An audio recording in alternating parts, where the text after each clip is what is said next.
Bam. Let's get Facebook in here. We can start the show. Wheel spinning. Take a sip of coffee while I wait. There we go. All right, folks. Welcome in. It is 6:44 a.m. Mountain Time. That makes it 4:44 Alaska. What's the time zone out there? Alaska. It's Alaska time zone. Time. Alaska's not all in one time zone, is it? Yeah. All of Alaska. Crazy. Yeah. Huh. Even the island chain? Yeah. Everything in Alaska is the same time zone, even though we're by far the biggest state. And, we have places that would be in California and compared to places being in like Mississippi, but all one time zone. Weird. I'm going to give you a heads up. Your mic sounds like it's coming through something else right now. It sounds a little tin canny. So you guys in the chat, let us know as well how I'm doing. My internet's been a little funky, but it didn't sound like you were coming through your beautiful microphone. No free ads, so you won't say who it is. But welcome in, everybody. It is Friday morning. We're back at it. It's been obviously the chaos, beautiful chaos, good chaos of the holiday season, but we are getting back into a little bit of normalcy here with our shows and everything. And we are ready to talk a little bit of Broncos football today, obviously the playoffs and this Chargers game coming up on Sunday. Eric, I will say I'm a little bit bummed the game is on Sunday. If it had been on Saturday, might have scooped tickets to go. I know that it's Trey Lance or whatever, but probably the last chance to go this season, unless somebody wants to gift me a playoff seat. Yeah, it's my son's birthday on Sunday, so I'll still tune into the game, but I will not be spending an entire day heading down to Empower Field and back up to where I'm at. So a little bit of a bummer there, but that's all good. It's all good. How are you doing? I'm doing good. I want to say I hope everybody had a wonderful New Year and stayed safe and didn't drink and drive. For those who partake, I know New Year's is an overrated holiday if you ask Sean Payton. I think that's what he said is what it was, and Agreed. I know a lot of people feel that way. It's always something that my family does and celebrates pretty big, and so I hope everybody had a safe one. But other than that, I'm doing really good. I'm a little tired from it. We had people over for almost 12 hours on New Year's Eve to ring in the new year, and it took a lot out of me. Ended up not getting to sleep till about 2:00 in the morning because of having to clean up after everybody as well, but doing good. I'm excited for this game, even with it being Trey Lance. I'm excited for the Broncos to go out there and do what they can to try to make sure they clinch up that top seed. And all season long, Sean Payton's pretty clear is that there's stepping stones to this.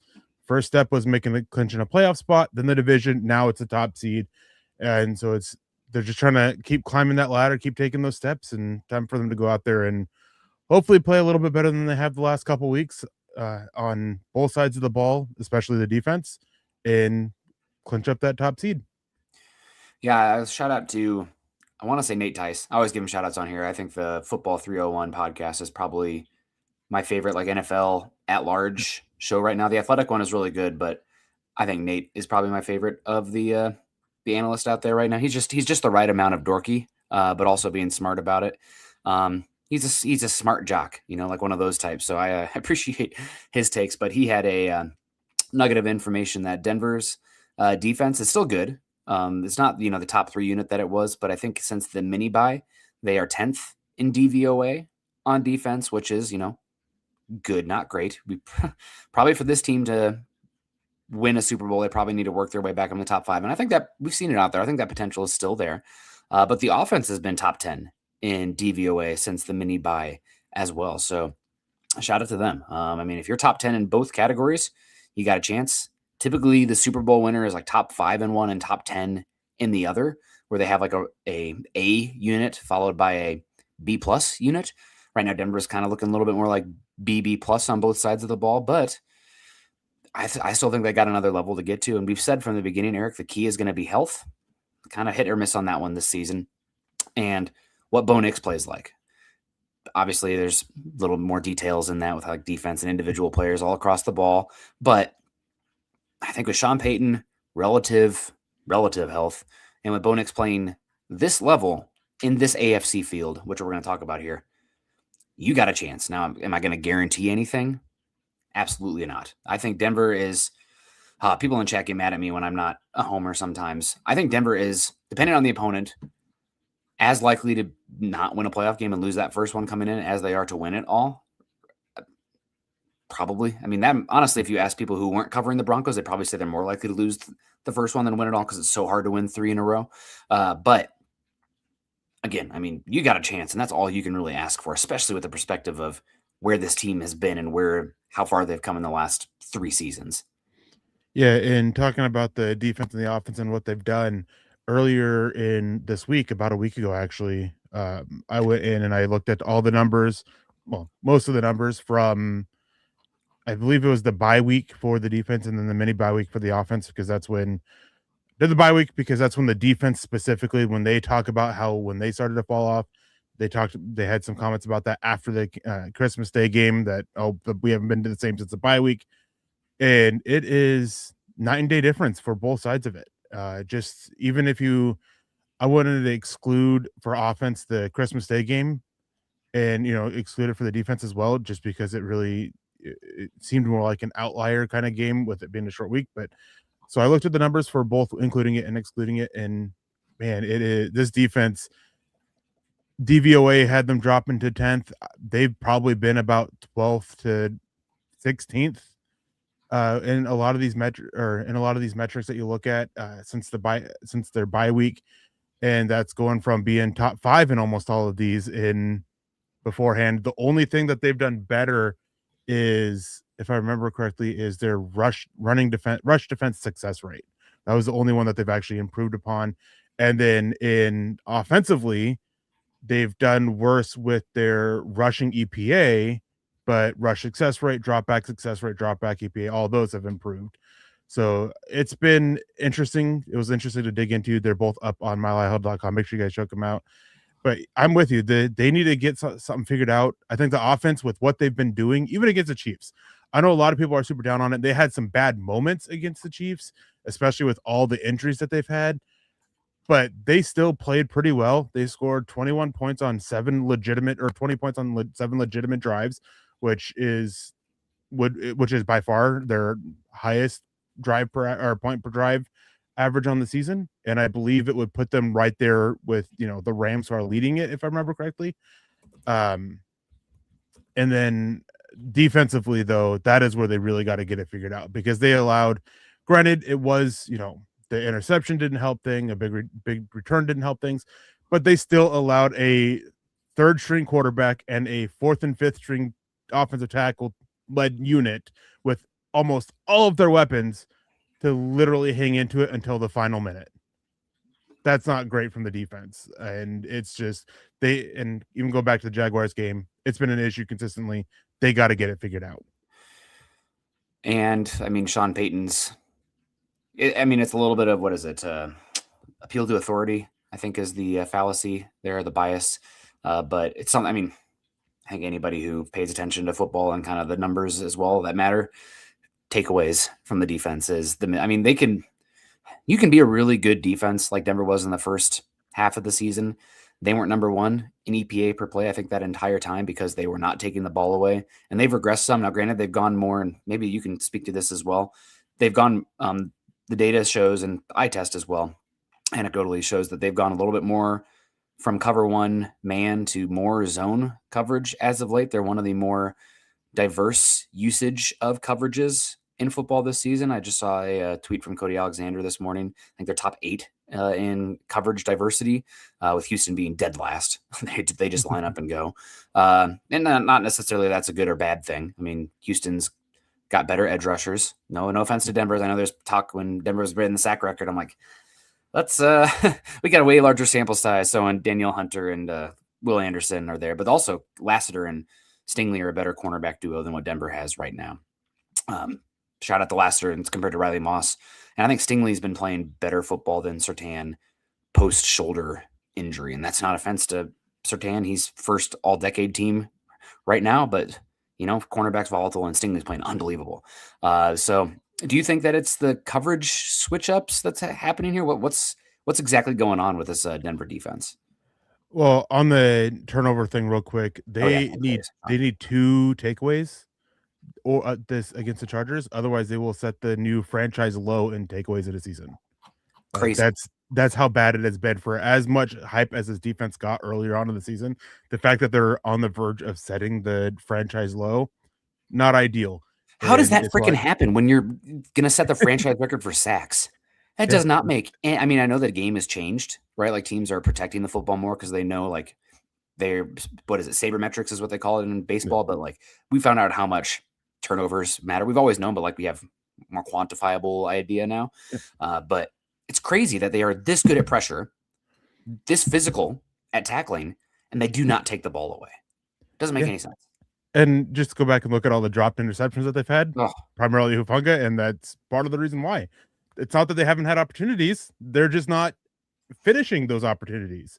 I mean, I can think of 5 passes off the top of my head where Hufanga literally hit him right in the hands. It should have been interception, and it just falls to the ground. But it is a bit of a problem. As for the defensive change, I know what metric you're talking about, and it was just overall scheme diversity. Mm-hmm. It wasn't just coverages; it was like simulated pressures and blitzing, and it was encompassing all of that. And if I remember right, Denver was 6th, with the Chiefs being the most, and then as you said, the Texans was the dead last. Mm-hmm. I think a part of it is that they're still using the same principles with their coverage. It's not as much man though; it is a little bit more zone.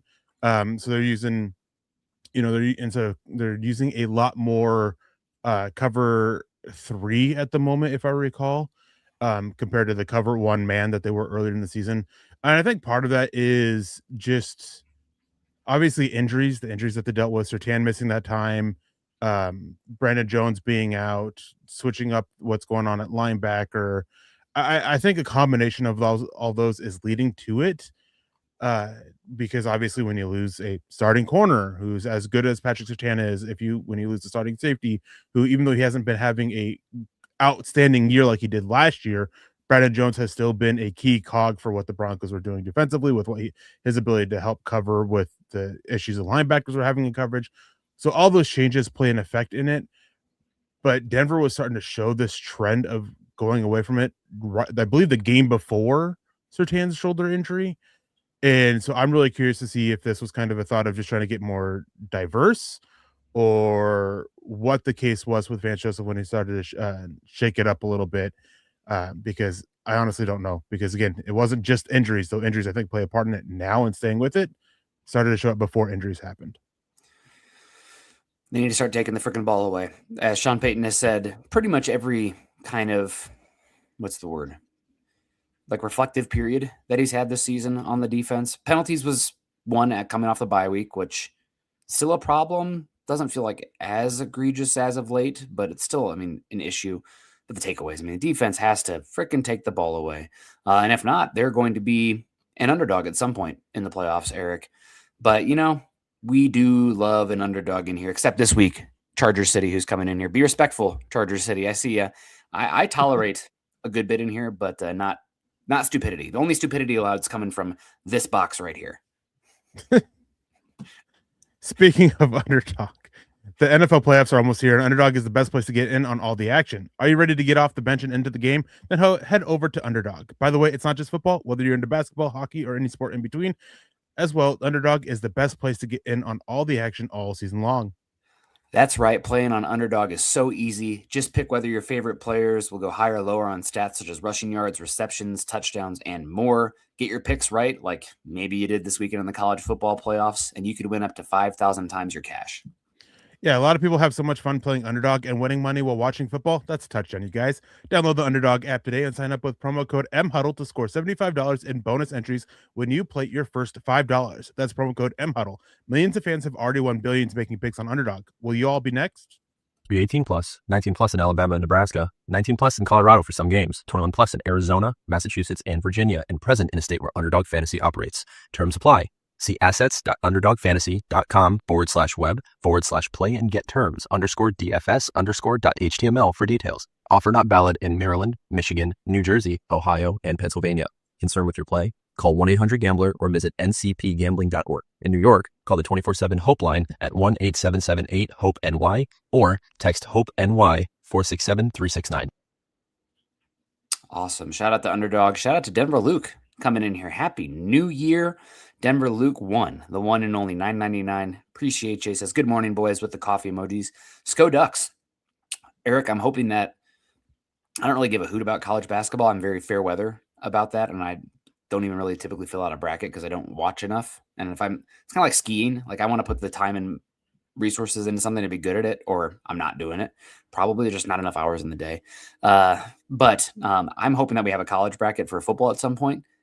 I'm guessing those probably be when we get 16 points. But right now I have tweet receipts, whatever, that if I was putting money on anybody in the bracket this year for college football, it was Oregon, because they had, out of the teams I thought were legitimate, they had the longest odds. So like best, ROI on the bet as well. They are extremely talented. They got an NFL quarterback, top 3 offensive line, NFL talent across the board on defense. Boy, howdy. The Ohio State let me down as far as Big Ten goes. Also goes to show truth in football that if you can't block them up front, you're not going to win. I don't care where your talent is elsewhere. If they are beating you on the line of scrimmage, as Miami was, you could have the best wide receiver of all time. La-di-da, slow clap for you. Good job, buddy. Doesn't matter. You're getting your butts handed to you. I don't know if you got a chance to watch Ohio State, Miami. No, okay. Well, Miami's edge rushers obliterated Ohio State's tackles. They couldn't do anything in the game. It's tale as old as time. You rush with 4 and you win up front on the line of scrimmage, you're a more physical team, you're going to win a lot of football games. So that's a truth beyond college football, but something that what's it called? Confirmation bias of team building for me as well. Continue to invest in the lines of scrimmage and just beat people up. But shout out to you, Oregon. I'm kind of bummed Oregon's going to be playing Indiana. I wish they were on opposite sides of the bracket. I'm very Big Ten pilled at the end of the day. But yeah, I think it's a bummer. I think probably the best game left is probably Oregon, Indiana. The other game, I don't think they're as talented as either of those teams on the other side of the bracket, which is Ole Miss. Shout out to them. How hilarious they're getting this far without Lane Kiffin, everything that happened this year. What a game last night too, Eric. If you have a chance to watch the highlights, absolute mayhem at the end of the game. Insane. Like they took the stage on the field for the game to be over to celebrate 2 times when the game wasn't over, and they had to take it back off. Just chaos. But yeah, congrats to your Ducks. I think they got a chance to win their first championship, but boy, Indiana is unfreaking believable. And Eric, you know what the most important game might be for the Broncos this weekend? Which is Raiders Chiefs. Can the Raiders win that game and knock them out? Not that Mendoza's like going to be a superstar, but like I don't want them to have the chance at him because he is wired in a way that he's like one of the few people I feel like is going to succeed in a place like Vegas where there's so many distractions because that guy is just all freaking ball. I mean, he's like got a little bit of like youth pastor energy to him. It's a little bit corny, but like if he wins, people are going to rally around it. So I'm hoping that the Raiders do beat the Chiefs. I know the Chiefs would move up a little bit unless you're picking like top 3 in this draft. I don't think you're getting probably a special player even then. So I'm really hoping that the Raiders win and then fall out and don't get the first overall pick. Yeah, and speaking of Mendoza, I saw something funny about him in the post-game interview. He used the word conglomerate. And somebody's like, when was the last time that you had somebody who is as, I can't remember what they use, but they're basically talking about like as coveted by NFL teams who use the word conglomerate in a post-game interview before. And they're just kind of making a joke about just how he is as a person. And there's a lot of love for him in NFL circles. They love his focus and the drive and the mentality that he has. And I am with you as much as I would hate to see the Chiefs get a higher pick because just who they are rumored to be after. I would much rather that happen than the Raiders finally get a legitimate quarterback and start getting on the right track. Because as annoying as the Chiefs' success has been, I've been able to deal with it because of how bad the Raiders have been. Like as long as the Raiders are bad, then everything's all right in the world. Mm-hmm. I'm a little bit annoyed the Patriots are good again because their fans are just unbelievably obnoxious. Now, granted, they probably feel the same way about Bronco fans to some extent. When you've had good teams for a bit, you can have a little bit of outspoken fans out there, and definitely everything goes my way bias sometimes, but Chiefs have gotten there as well. But man, I'm hoping the Raiders pull it out this week. I think that would be hilarious to see them come out with the dub and knock themselves down the board in a meaningless game. But shout out to Perry coming in here. Yeah, really fun Oregon game. I saw that Kyler Casper entered the portal this morning, future Iowa Hawkeye. I think he's been hurt at Oregon, but if you remember, his dad was in the league, played for Broncos, I think even Kyle Casper, but he was an unbelievable returner for the Hawkeyes back in the day. Perry West, $20 says, good morning, guys. Go Broncos. Hope to see a complete game this week. Perry, I'm with you to a certain extent, but I'm not going to be greedy. I want to see a game where it's kind of like that Raiders game in Oakland, maybe a few more deep shots connected on, a little bit more ambitious with the pass game. But if Denver can just control the ball, not commit any turnovers, and get out of there with the win and healthy, that's enough for me. I'm not going to be overly I'm not going to ask for too much. Get that dub, get the 1 seed, stay healthy. It doesn't have to be pretty. At this point, I mean, what would a pretty win do for Denver? Like it maybe feel a little nice in the moment, but it would feel maybe a little bit hollow, and it's not going to change anybody's perspective. Not that matters at this point either, but people have kind of already had their mind made up in Denver until we see what they do in the playoffs. So complete game would be good. I'm sure there'll be stuff we can nitpick on. You almost never see complete games in the NFL. The only one I can think of this year for the Broncos is that Bengals game where, I mean, it's like that looked like playing, we'll use Oregon for an example, playing against Portland State, or JMU, sorry, JMU in the playoffs. But I just want to stay healthy and get the dub. Yeah, I would like to see them not play down to the competition as they've done almost all season long.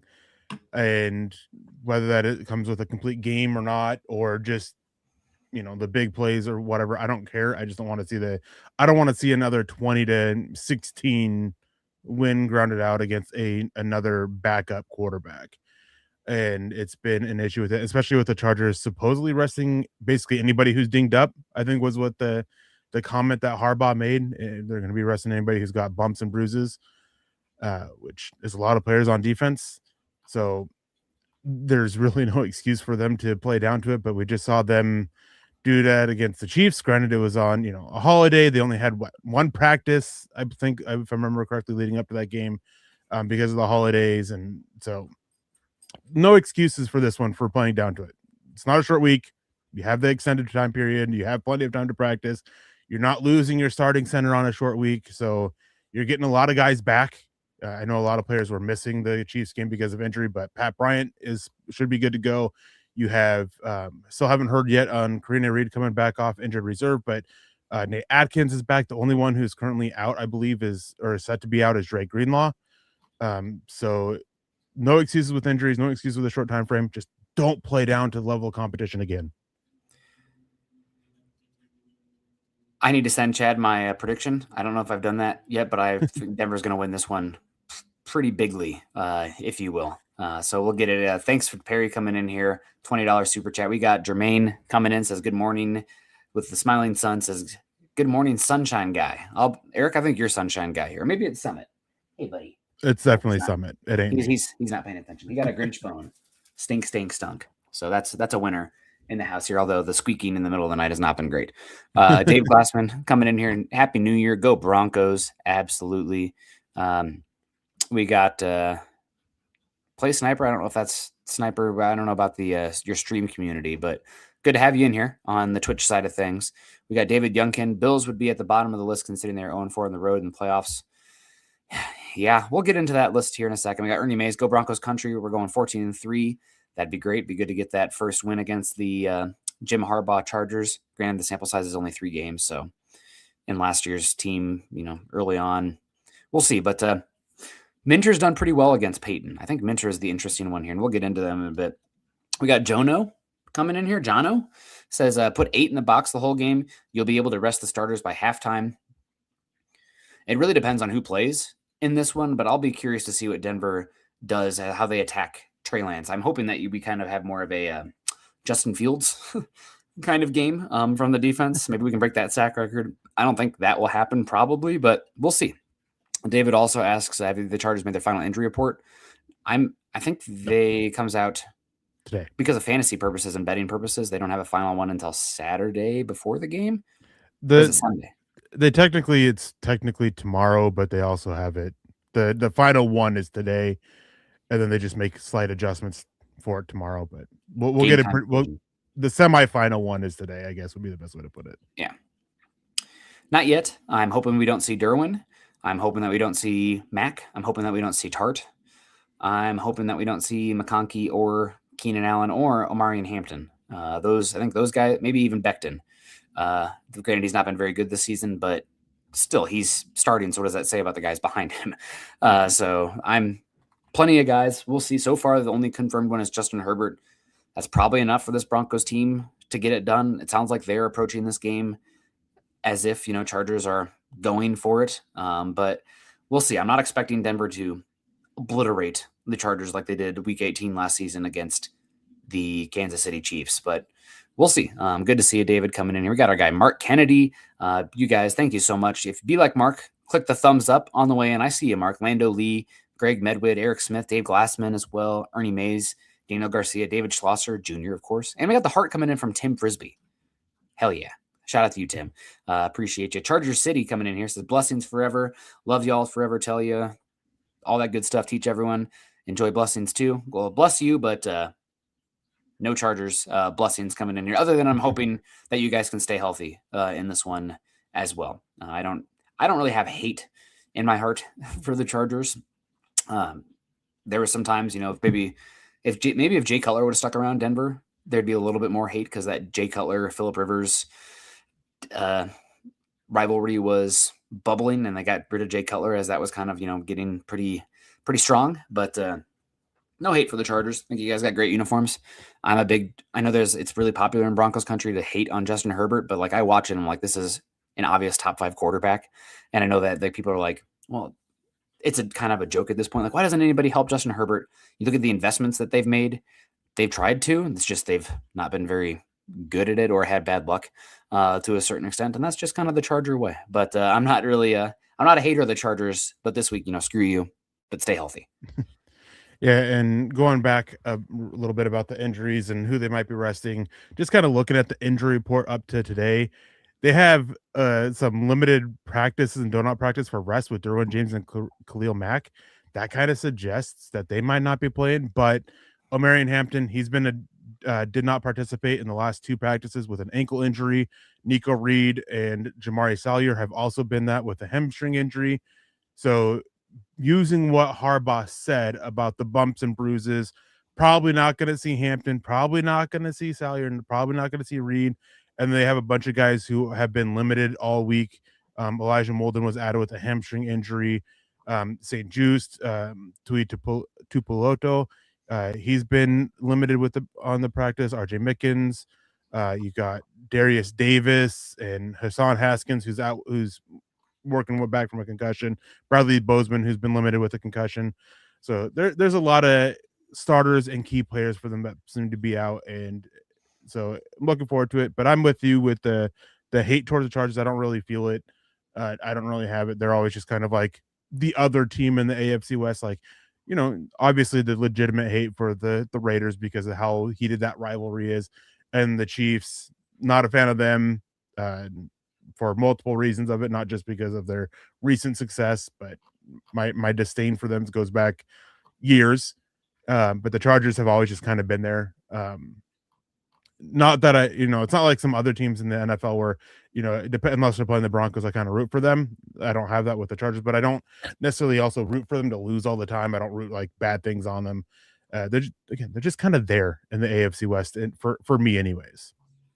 Yeah, I think they are, with Mahomes' injury, probably the team to beat next year for the AFC West, especially because they're going to be getting back their 2 offensive tackles. I mean, this team would look very different. I'd feel very different about them if they had Slater and Alt, especially because Alt was playing, let's call it as it is. He's playing at an all-pro level. I mean, he looks like an absolute home run of a pick. I'm still a little bit butthurt about him bringing it back to Iowa legacy players because his dad went to Iowa and he'd, forsaken his corn-fed brethren for Notre Dame. Who would do that? But you don't need to say anything, Eric. But the Chargers game, we got Last Chance coming in here saying, bolt up. Y'all scared of hiding your starters from us out in the first round too. We'll see what happens. But other Chargers stuff coming in here. and talking about them being a threat next season as well, I am just so impressed with Jesse Minter and what he does on that side of the ball, because this is a team, they lack aces on the defensive side of the ball, in my opinion, but they are so sound defensively. I think they play really smart, fast football. They're a team that's kind of doubling into these smaller, faster players with a lot of two deep safety shells, and they are a really good defense. They do have one star, obviously. It's Derwin James. They got good players. I mean, Mac's not a star anymore, but good players across the board. But I'm really, really impressed with Jesse Minter, to the point that I'm hoping that he is poached this offseason. We'll see if he was. I was hoping that that Michigan job would stay open a little bit later and he'd head back to Ann Arbor. Hell of a hire by Michigan getting Kyle Whittingham. But I'm really, really impressed with Jesse Minter and what they do. Not impressed at all with Greg Roman and the pass design out there. Good run design for the most part, but the pass design is just horrible, stale. Justin Herbert, go make a play. All right, God bless you. But Jesse Minter is great, and I'd have to go through all the defenses, but like as far as squeezing the most out of the talent that you have, he might be the best defensive coordinator at that in the NFL right now. Because I'm just look at on paper, I'm like, I don't see many guys I would like straight up take over a lot of Bronco players. Like Henley, Derwin James, that might be it. Maybe Diane Henley. I would definitely take Diane Henley. Yeah, Henley and James. That's it. That's about it. Yeah. For real. Like, yeah, over Broncos players, that's about it. And one thing I saw it like 2-3 weeks ago, so I don't know how it holds up now, but it was talking about like coverage busts. And the Chargers were by far the fewest. They had like 3 coverage busts on the season, and the next closest one was like 9 or 10. Like they talking about how sound they play so disciplined, and they know their job in the scheme, and they just go out there and execute it. And they just consistently, and they play smaller, a little bit lighter, a little bit faster, and they make it work. And with Derwin James as a chess piece that they have, Minter's done a great job, especially with their inability to generate consistent pressure up front.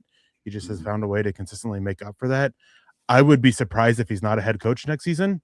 I'm not sure where, because a lot of places can, I look around at some of the open jobs that are available or the jobs that are expected to be available, and he makes sense for some of them, for a lot of them. And, it's kind of that there's going to be a interesting narrative to watch between Jesse Minter and Vance Joseph, because a lot of the teams that Minter makes sense for are the same ones that Joseph makes sense for.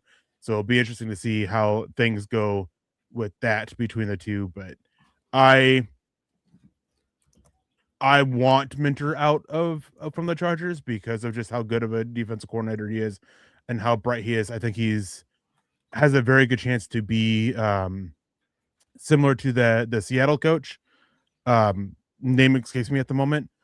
Very high, bright, highly thought of, bright defensive mind. Might not look, the best early on, because McDonald didn't look great early last year, but then he started to get his defense together, and then they were able to fully invest in the offense this year.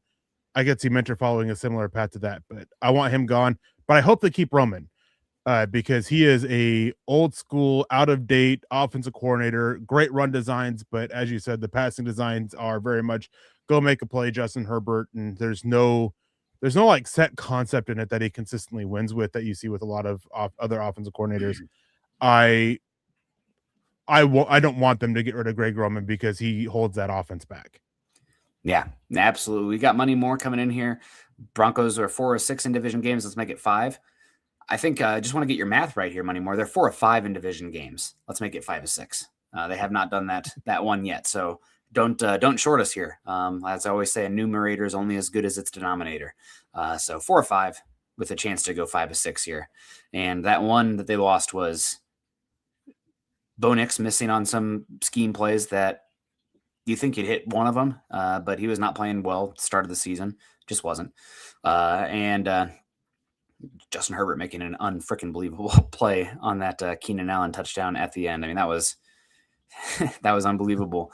He's talented, no doubt. We got Angel coming in here says Super Bowl bound. It's ours for the taking. AFC's open. We're going to get into it here in the last 15 minutes here. Joey comes in and says Vance Joseph is overrated as a DC. I think he's solid as a DC. I think he's very good, and I think he's also cut from a cloth where I think he'd be a good head coach as well. I mean, he was trying to win with freaking Trevor Siemian, guys. So, not happening. You got to have the quarterback, and also we know now the power structure in Denver at that point was not great as far as the John Elway and the ownership weirdness, Ellis, and we're in a much better place as a organizational program health. So I'm hoping Vance Joseph gets a chance somewhere. Happy that Marcus Freeman's staying at Notre Dame because maybe that opens up the Giants head coach again. We got eyes on Stefanski. He's going to be an interesting one potentially out there as well. So we'll see. Maybe he is overrated to a certain extent. Players love him. I think they play pretty well. I don't even know if I could say they play overly fundamentally sound because the tackling has gone down a little bit here the second half. Excuse me, but 2 seasons in a row, good defense. Not a lot of superstars on that defensive line as far as draft pedigree or huge contracts. Prior also, I mean, they've become larger over time, but he should get a chance. Angel coming in, Chargers just ain't charging. Yeah, maybe not. We got Spaceman coming in, Gengar ears. Shouting you out there, Eric.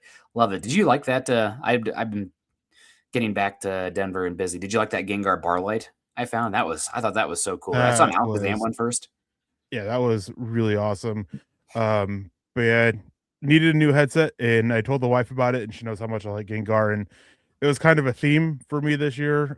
Gengar stuff. I got the Gengar mouse, the headset, got some for my phone, got a big old plushie. So it was kind of a theme for Christmas this year. Gengar's one of my favorite Pokemon. But yeah, got the Gengar ears hanging out. Oh, good, man. Yeah, I love Gengar too.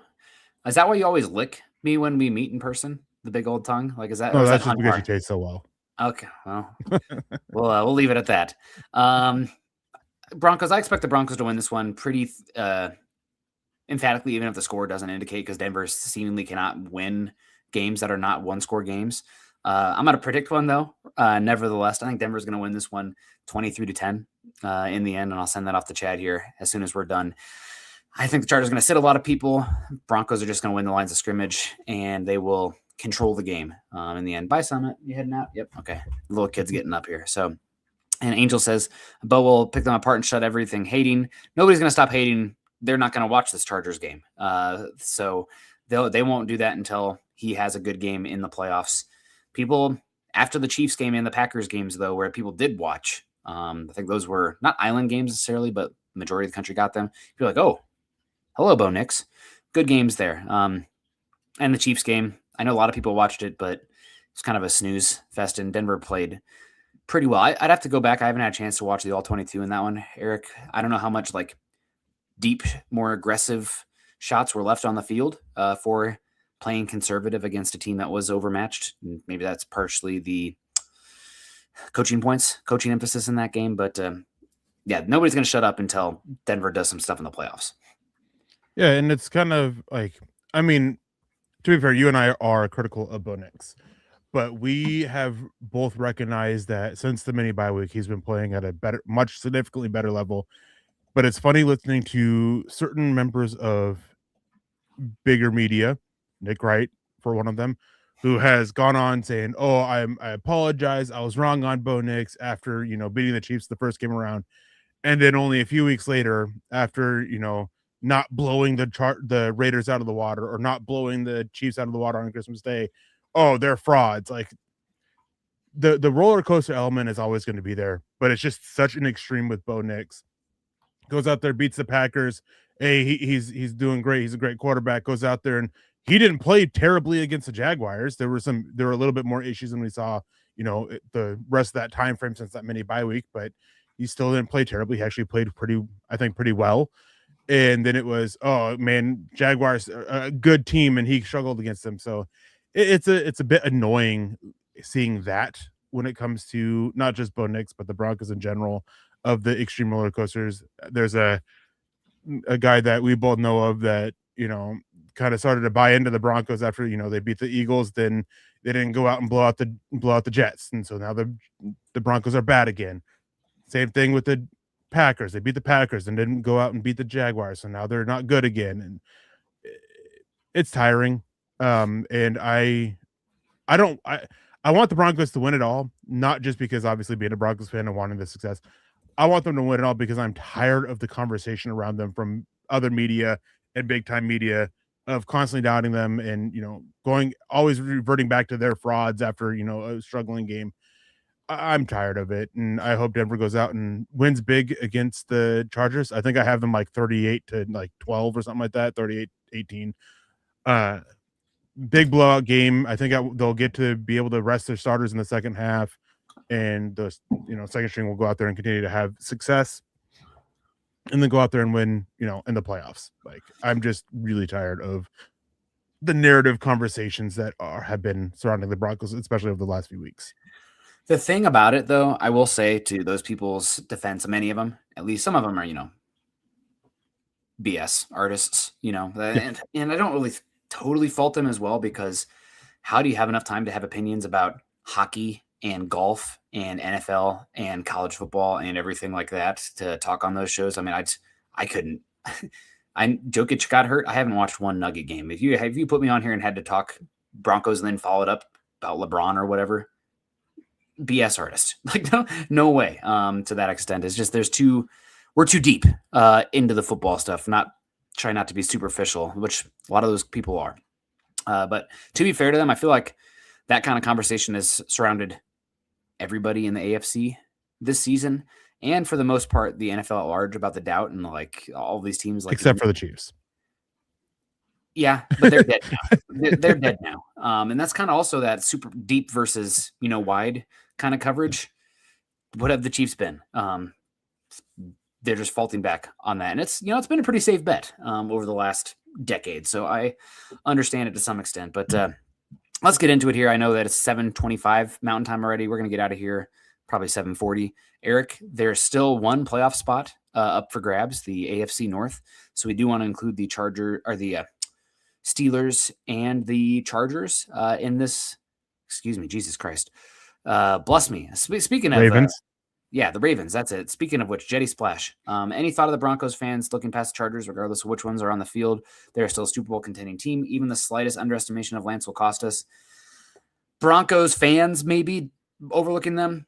I don't think this team is at all, personally. Now, I do worry a little bit, Eric, and I had some people come at me after I said like maybe there was a physicality and focus letdown following that Packers game for that Jags game. And the Jags came in a much more physical in that one and appeared to want it more. They needed it more, and it looked like that on the field. So that's one thing I do worry about a little bit for this Broncos team coming off that beat of the Chiefs and like everything that's going on. It's just kind of sometimes human nature, but given how they celebrated winning the AFC West, or lack thereof, I expect them to come out, play physical football, and take care of business in this one. I hope they play well enough, Eric, that they don't even have to like show anything on tape. They just run their basic offense and run the football and just take care of business. Yeah, I don't think they were overlooking the Jaguars at all. I think it just came out from the Jaguars just buying into the stupid small market narrative and just wanting to go out there and send a message and having a little bit more to play for, because at that point they were still playing to keep themselves alive for the top seed and still keeping themselves in the front running for the division. So I think the Jaguars just had more to play for. And this one, by what it sounds like, the Chargers aren't really playing for seeding.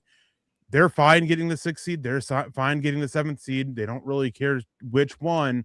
So that's why they're resting Herbert. If they cared, Herbert would be playing, as well as they wouldn't be talking about resting some other guys that are dealing with bumps and bruises. So I don't think that they're going to go out there with a lot to play for. I think they're going to go out there and just try to get out of there healthy, not get even more banged up than they are, and just go into and be ready for the playoff game. So I don't want to say that they're overlooking the Broncos, but I think that they are definitely looking ahead to the playoffs already, that their focus is what's going to happen next week. From what it sounds like, they would really like to end up that 7th seed and go into Foxborough instead of having to go into Jacksonville or Baltimore or Pittsburgh, where they got blown out in Jacksonville like 35-6 a few weeks ago. And then Baltimore or Pittsburgh playoff football, it's always super loud. I think that internally they see the Patriots as the best matchup for them, both offensively and defensively. So I think they would actually like to walk out of this one with a loss, personally. You are muted. Sorry, it's because the dog found the cat bowl. If you hear any clanking in the background, clank, clank, clank. Randy coming in here, good to see you. Says hi. Want the defense to be more aggressive. Denver Luke asks, any chance JK comes back? It sounds like I saw Lucas Evans tweeted that JK wants to come back at some point still, but who knows at this point, right? I think the earliest he could be back was the Super Bowl is what I had heard. Maybe we'll see what happens. AFC Championship game. AFC Championship game was the earliest, and that would seem to be a hopeful. Yeah.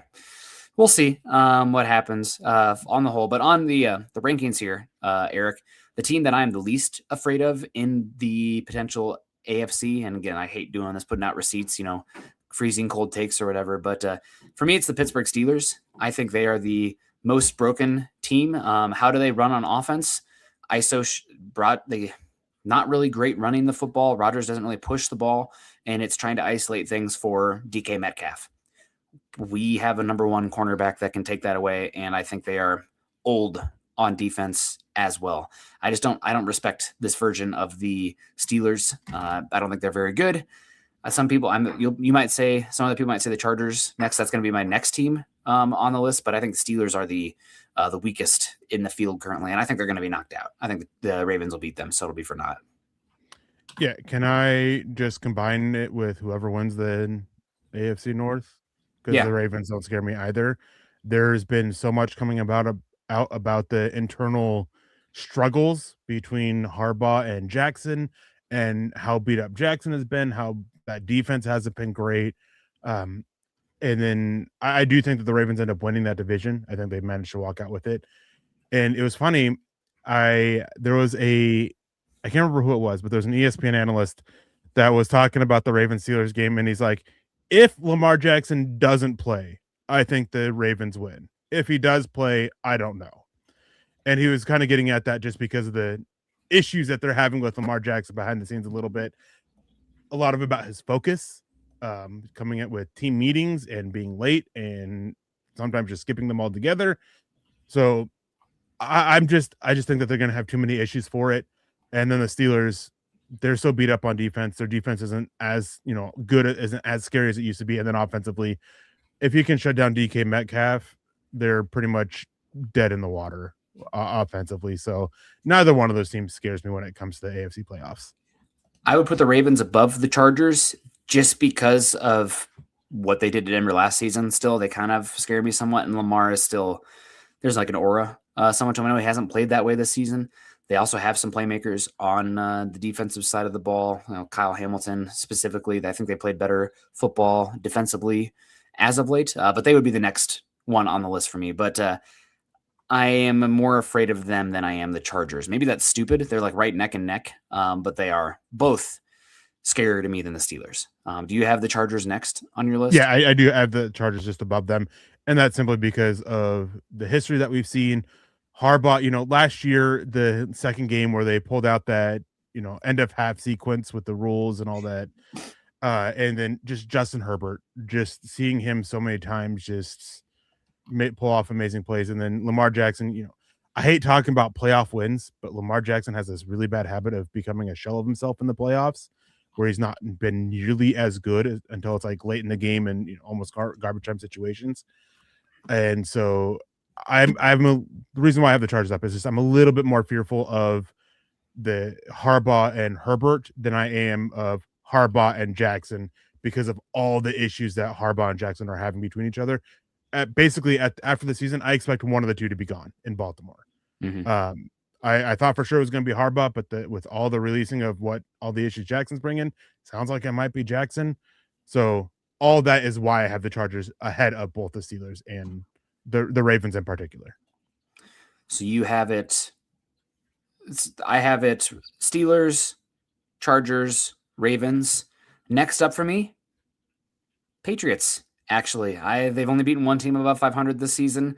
Drake May, as much as I do like him, they have not really had to be in a negative game script very often. this season where I think he can go blow for blow, but they've been just such front runners controlling everything.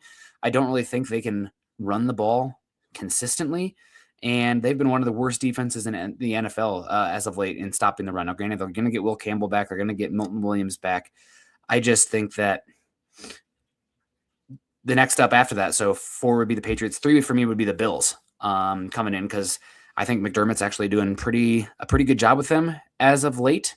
And Josh Allen is Josh Allen, just, a little bit more proven. So 4, like I said, is the Patriots, and then 3 is the Bills.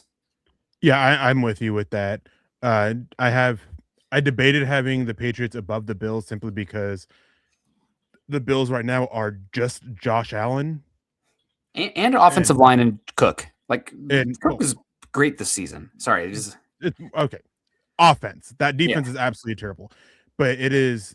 What I was getting at was Josh Allen, just his ability to go Super Saiyan and just absolutely completely take over the game.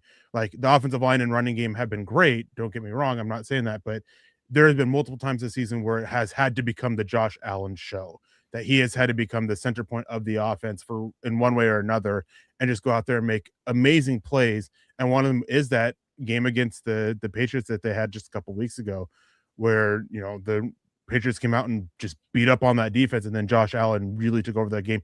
And then from that, the running game was able to get going, and the offensive line, they bounced back. And the offensive line, as good as they've been, they haven't been as good as they have been in previous years. Deion Dawkins in particular has been a little bit more rough around the edges. So I almost had the Patriots over them, but Josh Allen is just such a difference maker. Haven't seen that from Drake May yet. I think in terms of, overall team, I think the Patriots are a little bit more of a complete team because they have a little bit more there defensively. But what can they do against a team that's really going to come punch them in the mouth? Earlier in the season, we saw that happen. Granted, it was early in the season, and they weren't able to bounce back from that. And so I'm just not overly scared of them, especially if they have to go on the road where, if I recall, they've actually been a little bit less efficient and a little less good, basically, on the road than compared to at home. And the elephant in the room is how many more Patriots players are going to get felony charges before they play as well, going on with Diggs and now Barmore as well. So obviously, I don't know if those guys will be suspended for that game with investigation and whatnot going on, but in the very least, distractions going on there. I had a really hard time with 2 and 3, or number 1 and 2, Eric, I guess, for my list here. I'm going to go Texans 2 and Jags 1, just because I think Trevor Lawrence is playing better football right now than CJ Stroud. Trevor Lawrence is on an absolute heater, and sometimes it's not who's the best, it's who's the hottest.